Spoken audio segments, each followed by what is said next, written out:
the New Orleans Saints. This is a squad where it's feast or famine to me. I don't like Derek Carr as your franchise QB. But if you're telling me I have a healthy Michael Thomas, I have Olave, Shaheed, Juwan Johnson, Kamara's back, O-line is feisty, I don't mind Derek Carr. But the thing about it is, Kamara's going to be suspended, right? Yep. We're not sure what's up with Michael Thomas. We think he's back. Yeah. Maybe. But we know what Olave did last year. And I think Shaheed, especially more as a deep threat than anything else, definitely shows some promise there. And I think Juwan Johnson, kind of in that Kyle Pitts mode, kind of looks to be the part there. Look, I think he's finally figured it out at this level, potentially. So the defense will definitely touch on that because there's definitely some interesting pieces there.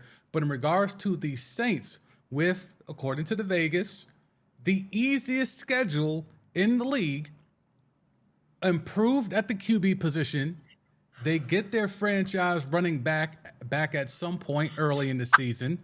They get their potential franchise wide receiver a few years ago back in the fold to pair with some young receivers who have flashed last year.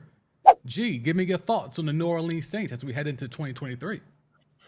This is going to be a fun year because low-key, and I've been on both sides of this rivalry now, but this is one of the best rivalries in sports. You talk about the Falcons and the Saints, like these two fan bases hate each other, Sam. Big time. So, yep.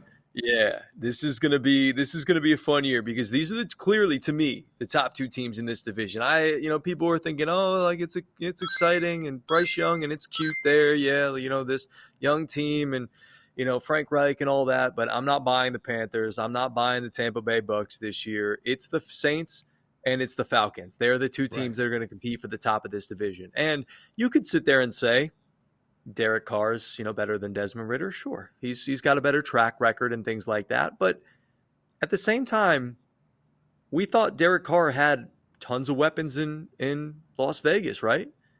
He was a guy that had Devontae Adams last year, his boy from Fresno State. Correct. He had Hunter Renfrow, White Lightning in the slot. He had Darren Waller. Now, I know he was banged up a little bit last year, but he's had him in the past. You had Mac Hollins, who had a career year. You had Foster Moreau, who had a nice season filling in for Darren Waller as well. So he's had weapons in Las Vegas. He hasn't made it work there. The common denominator to me is Derek Carr. If I were the Saints, I probably would have stuck with Jameis Winston if I'm being honest. Oh, wow. I would have stuck with Jameis Winston. Wow. I mean, okay. I just don't think Derek Carr is worth all of the money. Is he an upgrade? Technically, yes, over Jameis Winston, but he's not worth the type of money that they paid him because he just falls flat on his face when big moments happen in the National Football League. Now, I know he's had his moments where he's, engineered comebacks sometimes and things like that, but for me, he's just a guy who forces too many balls. He makes too many mistakes, and that's going to end up hurting the Saints. Now, look, I love Michael Thomas. He's one of my favorite players in the National Football League. When I was down there in New Orleans before he really took off, I was like, this dude is, he is going to solidify himself in the next year or so as being a top 3 wide receiver in the National Football League. And he wholeheartedly did that. And then he kind of messed around with some injuries and he got a surgery a little bit later than he should have or earlier than he should have. I couldn't remember exactly when he got it. He tried to come back a little earlier than he should have from that surgery.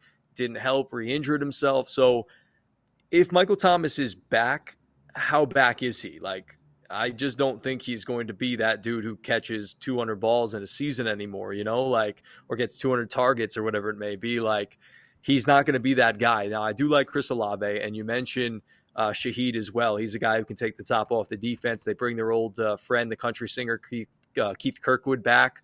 Traquan Smith, it seems like they've been waiting for him to live up to the hype and the potential for 5 years now since they drafted him. So he's been disappointing, but he's just kind of a guy at this point.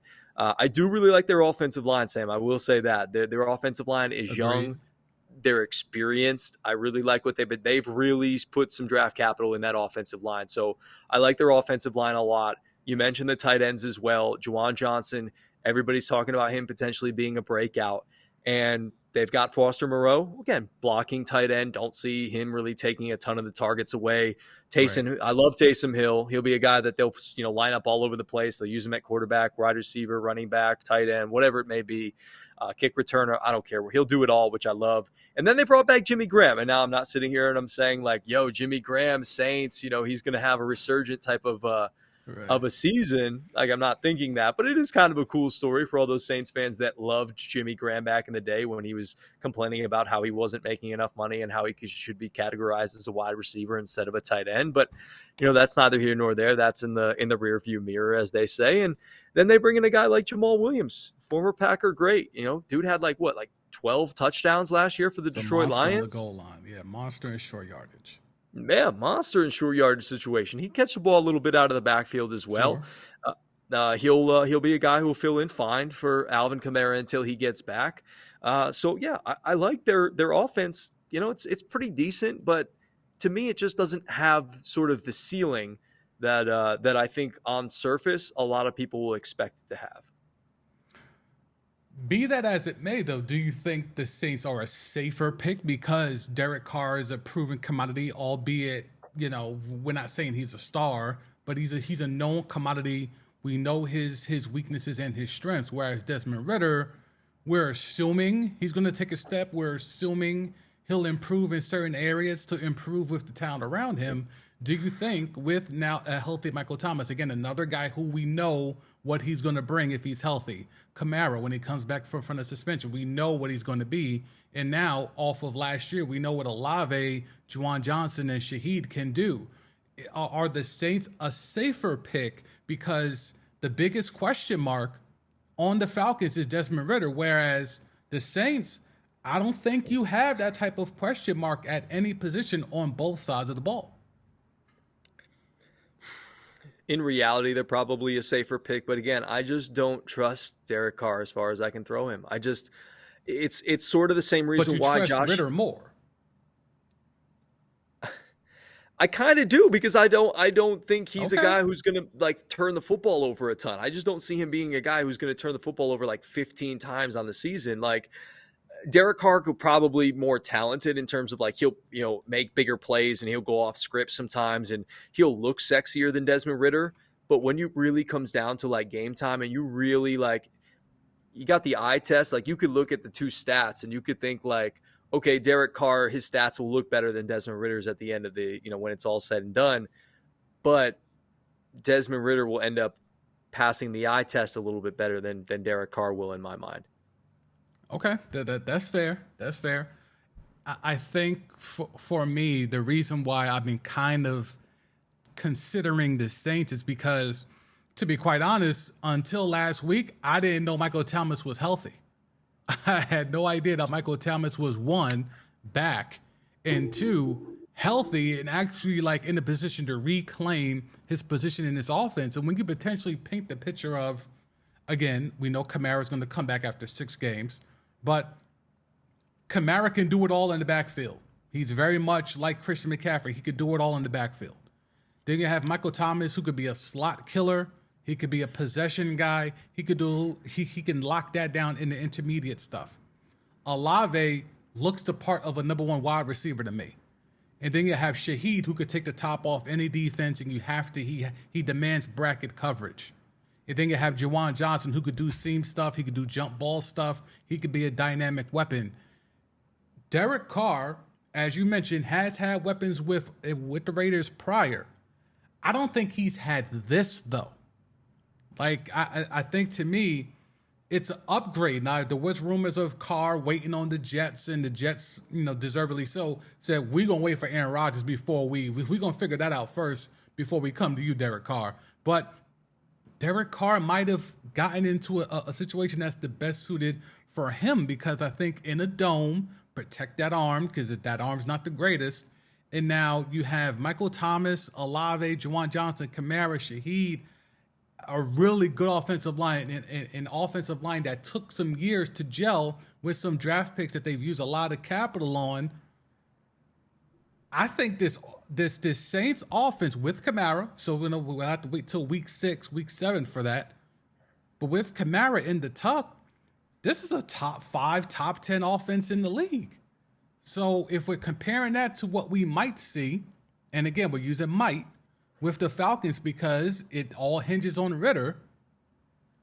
To me, it's like, not only is it the safer play to think of the Saints to be the potential ones in this division, but you also have to feel like they might just be a better team, even on both sides of the ball. Am I reaching there?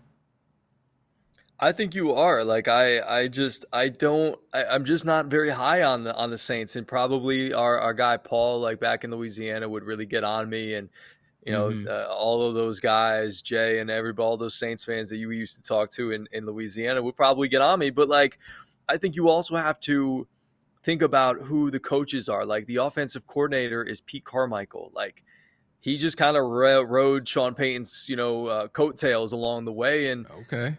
I just don't think he's as creative as or as good of a play caller as Arthur Smith is, and I don't wholeheartedly trust Dennis Allen. I think you're giving Derek Carr way too much credit. I thought he had really nice weapons in Las Vegas and Oakland before that, and he really couldn't make it. So, did he though? Come on, did. Now. He had Devontae Adams for sure, stud. Pause. Josh Jacobs, leading rusher in the league. Darren Waller was trash last year. But in years past, he's been amazing. Right, and Carr was the QB, so he worked well with them, but he didn't have a number one wide receiver. How much they win? It's kind of been incomplete. He's never had a total offense like this. I mean, it's the reason why the Raiders went out there and got Devontae Adams, because they didn't have a number one wide receiver prior to that. Is this a total offense? Now it is. If you're telling me Michael Thomas is back. If you're telling me Michael Thomas is like Michael Thomas from 2019, yeah, okay. This is probably one of the best offenses that he's played in, but I don't think Michael Thomas is going to be that guy anymore. He's got 3 receivers, a tight end, and a dynamic running back, and a good offensive line. That's a total offense. Yeah, I'm not sold on it. Like I don't think Alvin Kamara is as good as he was in the past. Like I think he's clearly fallen off. Wow. Okay. I'm not super sold on Juwan Johnson, like as being an all-world type of tight end. Like Chigakonku to me for the Titans is a higher upside than Juwan Johnson. I do love Okongwu. And no, I love Michael Thomas, but I don't believe him. I like Chris Olave a lot. Like to me, that's the guy there now in New Orleans. And Shaheed, yeah, he's fast, and he had he had some nice moments last year. So like, cool. But yeah, I don't believe in Derek Carr, and I don't believe that this team will be able to be as creative as they need to be successful. Again, they could have saved money and had Jameis Winston as their quarterback, and I probably would have been as high on them. I mean, okay, so to the Kamara point, I just want to bring it up to you. Okay. 1,300 yards from scrimmage in 13 games. The 13 starts. Yeah, but look at the touchdown production. Like, he's fallen off big time. He had two rushing touchdowns, and then he had a receiving couple touchdowns. Yeah. So, like, to me, like, I don't know. He just hasn't been able to find the end zone like he once was. Like, he's super dynamic. He's got great balance, all that. Like, he is a flash in the pan type running back who can catch the ball out of the backfield, and he can. No, I'm not saying flash in the pan like he was like good one. I was like, no. We're really killing Kamara right now. No. I like Kamara. I think what he does is special for sure, and he's a Tennessee guy, so I'm not going to crush him. I'm a now Vol fan, so I can't do that. But I just don't believe he'll ever get to his peak again, which was in 2020 there, where he had 900 yards rushing, 16 touchdowns, and then 107 targets and 800 yards receiving and 5 receiving touchdowns. Like those years to me are behind him. I still believe he can have some nice years. I do. To me, I just don't trust Derek Carr. Like something in me is like, he's a guy that is not going to allow you to win a Super Bowl. Like he is not a Super Bowl winning quarterback. He's not a guy when all of the pressure's on that he is going to be able to deliver for you. Like my uncle is a Raiders fan. We talk about him all the time. He trashed Derek Carr. Derek Carr was never the same since he got hurt during that MVP year he was supposed to have, missed the playoffs. He's never been the same really since then. I mean, I'm certainly not sitting here saying the Saints can make a run to a championship. Like the Saints are not winning a Super Bowl. There's too many other stacked teams, The in Falcons the have a better NFC. chance to win a Super Bowl than the Saints.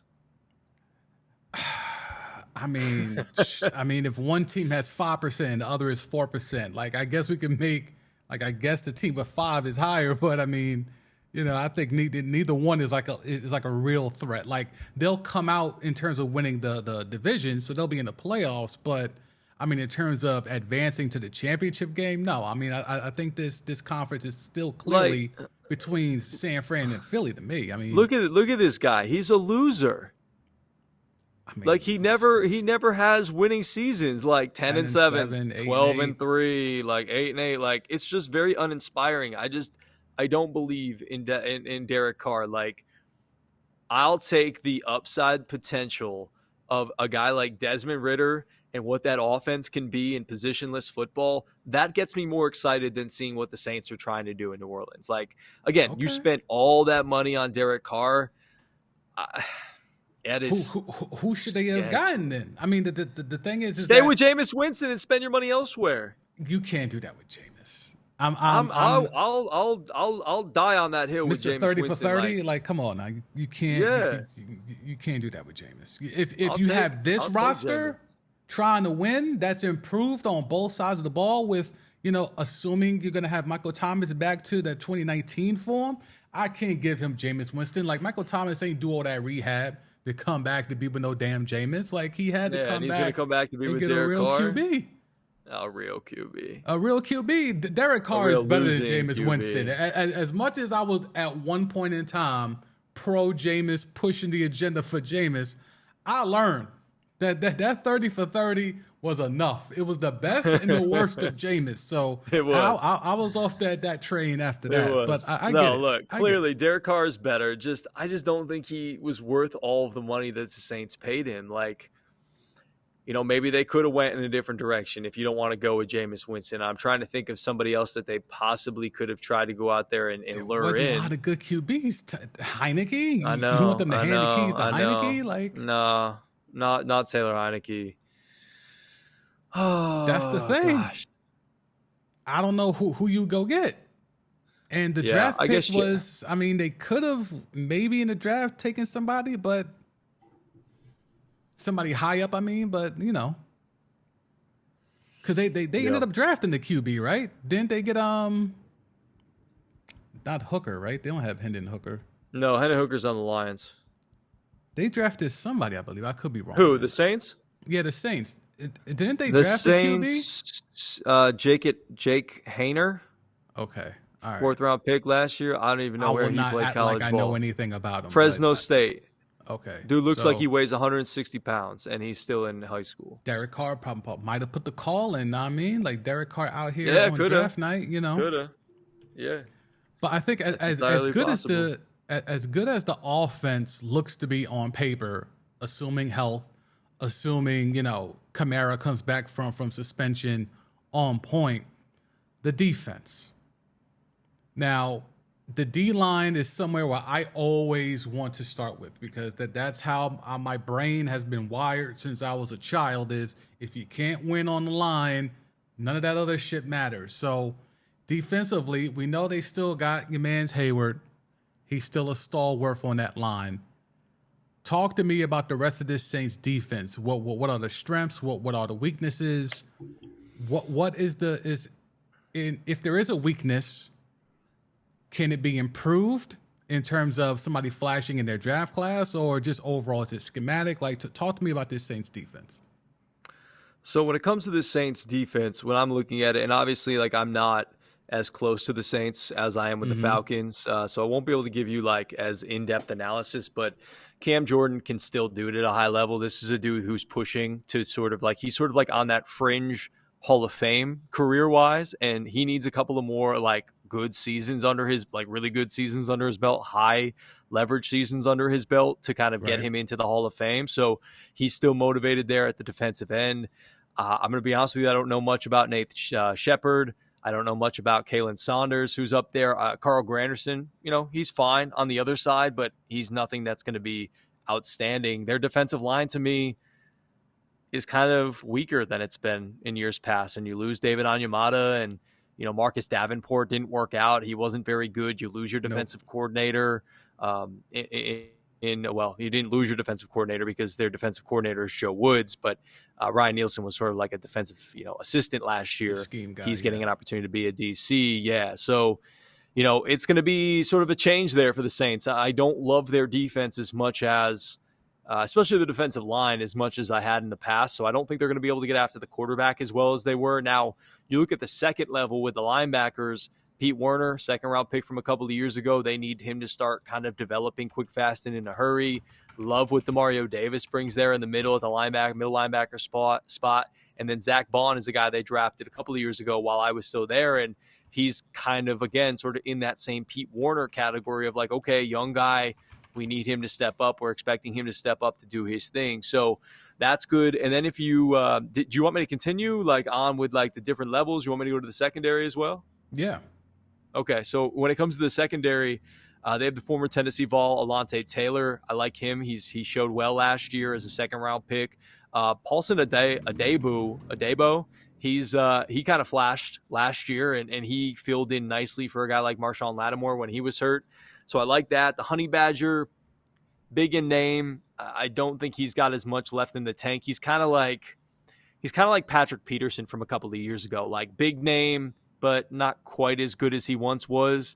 Marcus May is fine at the strong safety as the other guy. It is what it is. Marcus Williams, I miss him kind of there with the Saints. And then Bradley Roby, solid nickelback. Like, it's fine. I don't think this team has a ton of depth, like, in terms of all the levels on the defensive side of the football. Like, there's maybe it's me just not being as in touch with the Saints and their depth pieces and the younger guys behind the starters. But like, this defense does not scream to me like top unit. No, I agree. And my apologies earlier for saying Cam Hayward. I got Cam Hayward and Cam Jordan mixed up. I got my light-skinned brothers mixed up. But I think ultimately, as you said, depth is the problem here. I like their starters across the board.